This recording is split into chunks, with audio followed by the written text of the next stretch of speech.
Masaligon ang City Treasurer sa Dakbayan sa Lapu-Lapu nga makabutra ang gipunting nga gahin bisan sa nagpalayong pandemya karon sang putanan sa nasinating COVID-19. Si Chelo Valiena sa report. Hinay-hinay nang nakairog ang ekonomiya sa Dakbayan sa Lapu-Lapu bisan pa sa pagtibugsok sa ekonomiya sa Dakbayan sa miaging tuig.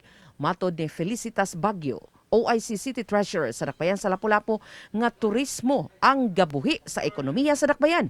Apan tungod sa epekto sa pandemya, nanira ang mga dagkong leisure hotels o resort sa Dakbayan nga naghatag usab og dagkong epekto sa gagmayng patigayon. So ang 2021 mo'y naigo jud kayo.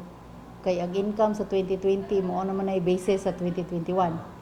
Sa pagtapos sa tuig 2020, mato ni Baguio nga nakakolekta ang ilang buhatan og 1.3 bilyones pesos.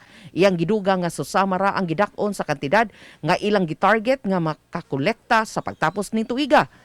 Misaka usab ngadto na sa 1.4 bilyones pesos sa national tax allocation nga kaniadto 1.2 bilyones pesos lang ubos sa internal revenue allotment kon IRA. Midugang si Baguio, ang kantidad magamit na sa pagpalabang sa Dakbayan sa 2022 annual budget. Karon nga year is 1.127.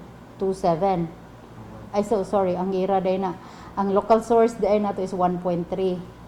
Sa karon na nga year. Bani Marlon Melgazo, Chelo Valiena, Balitang Bisdak.